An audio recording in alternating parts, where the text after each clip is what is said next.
ሰላም ጤና ይስጥልኝ። እንደምን ቆይታችኋል?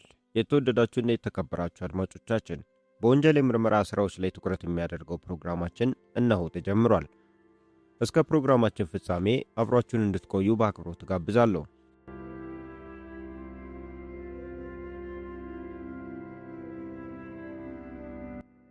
ለዛሬ የያዝነው የወንጀል ታሪካችን ርዕስ የ17 ዓመቱ ገዳይ ይሰኛል።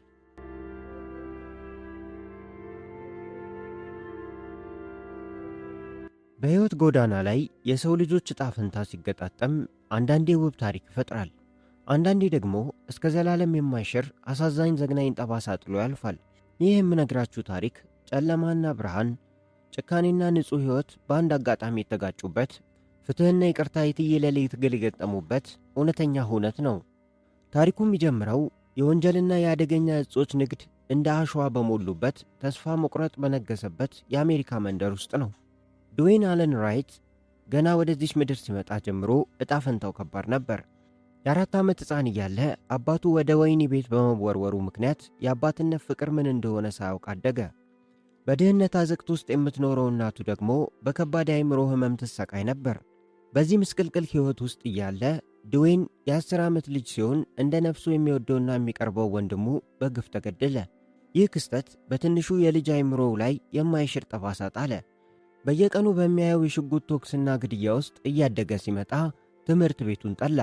ስሜታዊ ቀውስ ውስጥ ገባ። በ13 ዓመቱ የአእምሮ ሕመምተኛ ሆኖ ወደ ሆስፒታል እስኪገባ ድረስ ሕይወቱ በጨለማ የተዋጠች ነበረች።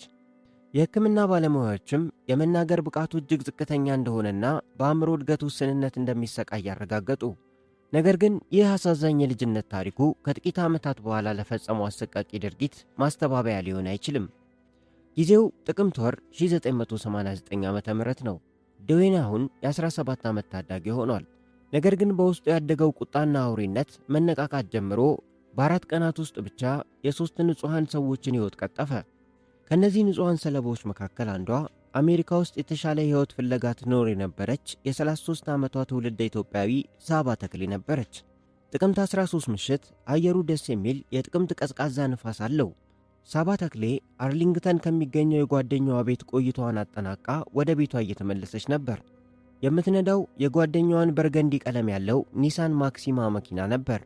ከምሽቱ 3 ሰዓት ገደማ ላይ አናንዳሌ ወደሚገኘው አፓርትመንቷ ደረሰች።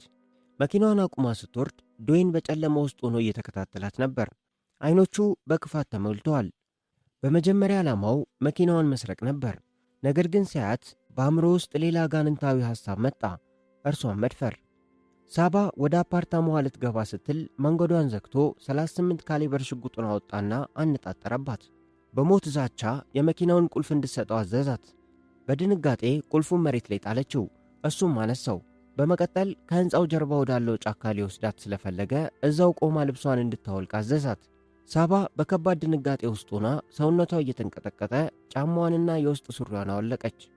ሆኖም በድንገት የሞት ፍርሃት ልዩ ኃይል ሰጣት። መዳን እንዳለባት ወሰነች። በሙሉ ድምጿ እናቷንና እህቷን እየጠራች ወደ አፓርታማዋ አቅጣጫ መሮጥ ጀመረች። በዚህ ጊዜ በአፓርታማዋ ውስጥ የነበረችው የሳባ እህት ሰብለ ካሳ የእህቷን የደረሱልኝ ጩኸት ሰምታ በሩን ለመክፈት ወደ ውጭኛው በር ተራመደች። ነገር ግን በሩን ከመክፈቷ በፊት 2 ተከታታይ የተኩስ ድምፆች የሌሊቱን ጸጥታ ቀደዱት። ሰብለ በድንጋጤ በሩን ስትከፍት የተመለከተችው ትዕይንት ልብን የሚያቆምና የሕይወትን ትርጉም የሚያሳጣ ነበር። ተወዳጅ እህቷ ሳባ በደረጃው ግርጌ በደም ተዘፍቃ ወድቃለች። ከወደ ደረጃው ደግሞ የአንድ ሰው የኮቴ ድምፅ በጨለማ ውስጥ ሲርቅ ይሰማል። ድዌይን ርኅራኄ በሌለው ልቡ የተኮሳት አንዲት ጥይት ከቀኝ የጀርባዋ ክፍል ገብታ የጀርባ አጥንቷን ሰብራ ሳምባዋን አልፋ አንገቷ ላይ ያለውን ዋና የደም ስር በጥሳ በማለፍ የሳባን ሕይወት በዚያች ቅጽበት አጠፋችው። ያቺ ምሽት የሳባ የመጨረሻዋ የሕይወት ምዕራፍ ሆነች። ድዌይን የሳባን ኒሳን መኪና ይዞ የተሰወረ ቢሆንም አስቀድሞ መጥቶበት የነበረው ሌላ የተሰረቀ ቡዌክ መኪና ሞተሩ እየሠራ እዛው ጥሎት ስለነበር የጣት አሻራው በመሪው ላይ በግልጽ ተገኘ። በማግስቱ ጥቅምት 14 ዋሽንግተን ዲሲ ውስጥ አንድ ፖሊስ የሳባን መኪና አየው። ድዌይንን ከበፊቱም ያውቀው ስለነበር ሊያስቆመው ሲሞክር ድዌይን የማቆሚያ ምልክቶችን ጥሶ ማምለጥ ጀመረ። የሞት ሽረት የመኪና ማሳደድ ከተካሄደ በኋላ መኪናውን ጥሎ በእግሩ ሲሮጥ ፖሊሶች በቁጥጥር ስር አዋሉት። የሳባ መኪና ቁልፍም ከኪሱ ተገኘ። ፖሊስ ጣቢያ ውስጥ ያለምንም ጸጸት ያደረገውን ዘረዘረ። አምኖም ቃሉን ሰጠ።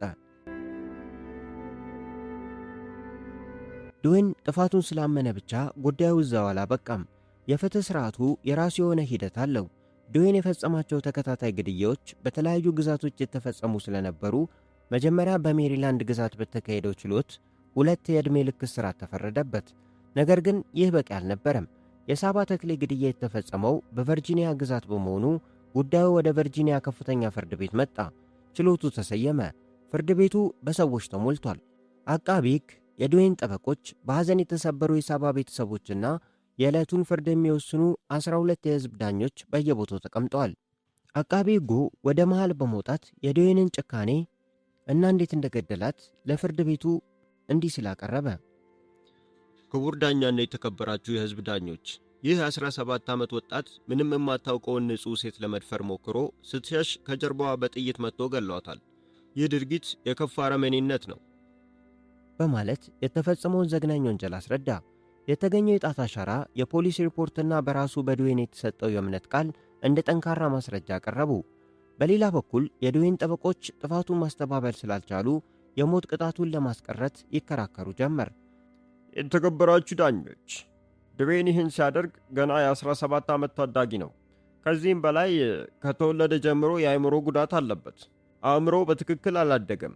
እባካችሁ በዚህ በሽታ ለሚሰቃይ ታዳጊ ራሩለት እያሉ ተማጸኑ። ነገር ግን 12ቱ የሕዝብ ዳኞች የድዌይንን ወንጀል አሰቃቂነትና ሆን ተብሎ መፈጸሙን መዝነው ምንም አይነት ርኅራኄ ሊያሳዩት አልቻሉም። በአንድ ድምፅ ጥፋተኛ ብለው ፈረዱበት። ከዚያም የችሎቱ ዋና ዳኛ የሕዝብ ዳኞቹን ውሳኔ ተቀብለው የመጨረሻውን ቃል ለመናገር ተዘጋጁ። በችሎቱ ውስጥ ጸጥታ ሰፈነ። ዳኛው መዶሻውን ጠረጴዛው ላይ በኃይል በማሳረፍ ከባዱን ብይን አስተላለፈ። በፈጸምከው አስከፊና ሆን ተብሎ የታቀደ የነፍስ ማጥፋት ወንጀል ይህ ፍርድ ቤት የሞት ቅጣት ፈርዶብሃል አሉ። በአሜሪካ የፍትህ ሥርዓት አንድ ሰው የሞት ፍርድ ከተፈረደበት ወዲያው አይገደልም። ወደ የሞት ረድፍ ወይም ዴዝራው ክፍል ይገባና የይግባኝ ሂደቶች ይጀምራሉ። የድዌይን ጠበቆች አምነስቲ ኢንተርናሽናል፣ የአሜሪካ የሲቪል መብቶች ኅብረትና ታዋቂ የሰብአዊ መብት ተሟጋቾች ሕፃን ሆኖ ባጠፋው ጥፋትና በአእምሮ ሕመምተኝነቱ ሊገደል አይገባም በማለት ጉዳዩን እስከ አሜሪካ ጠቅላይ ፍርድ ቤት ድረስ አደረሱት። ከ9 ዓመት የሕግ መጓተት በኋላ የቨርጂኒያው ገዢ ጂም ጊልሞር እና ጠቅላይ ፍርድ ቤቱ የባለሙያዎቹን የሕክምና ምርመራ ጠቅሰው ልጁ የአእምሮ በሽተኛ አይደለም በማለት የመጨረሻውን የይቅርታ ጥያቄ ውድቅ አደረጉት። የፍትህ ጎማ ቀስ ብላ ትሽከረከራለች፣ ነገር ግን መድረሱ አይቀርም እንደሚባለው ጊዜው ጥቅምት 14 1918 ሆኗል። ድዌይን አሁን የ26 ዓመት ወጣት ሆኗል። ቦታው ጃራት በተባለችው የቨርጂኒያ ትንሽ ከተማ በሚገኘው የግሪንስቪል ማረሚያ ቤት ውስጥ ነው። የሞት ፍርድ የሚፈጸምበት ሰዓት እየተቃረበ ነው። ከእስር ቤቱ ቅጥር ግቢ ውጭ ትልቅ ትርምስ ተፈጥሯል። የድዌይን ጠበቆች ሕይወቱን ለማትረፍ የመጨረሻውን የሞት ሽረት ትግል እያደረጉ ነበር። ይህ ልጅ ገና ሲወለድ ጀምሮ የአእምሮ ጉዳት አለበት። በ17 ዓመቱ ለሠራው ወንጀል ሊገደል አይገባም እያሉ ይከራከራሉ። የሞት ፍርዱን ከወሰኑት ዳኞች መካከል ሁለቱ እንኳ ድዌይን የአእምሮ ጉዳት እንዳለበት አላወቅንም ነበር፣ ይህን ብናውቅ ኖሮ አንፈርድም ነበር ብለው ነበር። ነገር ግን የቨርጂኒያው ገዢ ጂም ጊልሞር ልባቸው አራራም። በወንጀሉ ላይ ምንም አይነት ጥርጥር የለም። ድዌይን ግድያውን መፈጸሙን አምኗል። ከዚህም በላይ በእስር ቤት ውስጥ እያለ እንኳን ከብረት የተሠራ ቢላዋ ደብቆ ተገኝቷል። ሌሎች እስረኞችንም አጥቅቷል። ከታሰረ በኋላ የመረመሩት 3 የአእምሮ ሕክምና ባለሙያዎች ጤነኛ መሆኑን አረጋግጠናል ሲሉ የይቅርታ ጥያቄውን ውድቅ አደረጉት። የሟች ቤተሰቦች ያሳለፉት ስቃይና እንባ መረሳት እንደሌለበትም ተሰመረበት።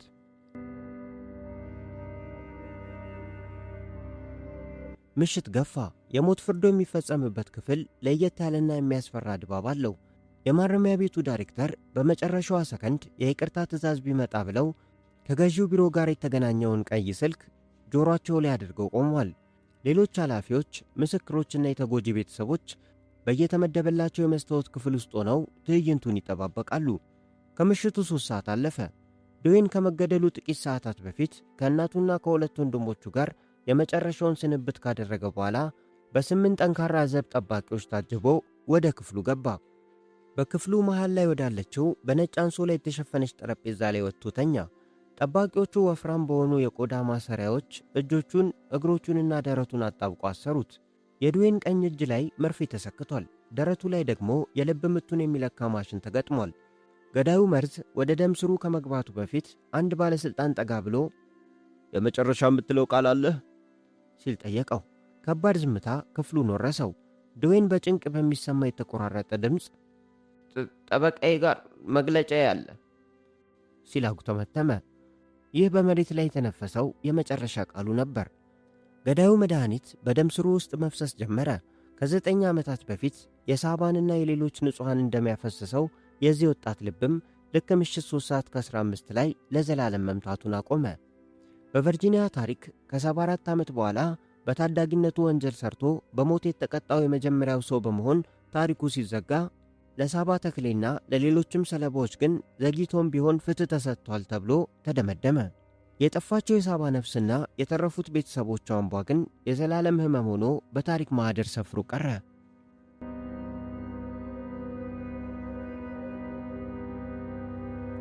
ውድና የተከበራችሁ አድማጮቻችን ይህንን ልብ ሰባሪና እውነተኛ ወንጀል ታሪክ ከጅምሩ እስከ ፍጻሜው አብራችሁ ሆናችሁ ስለተከታተላችሁን ከልብ እናመሰግናለን።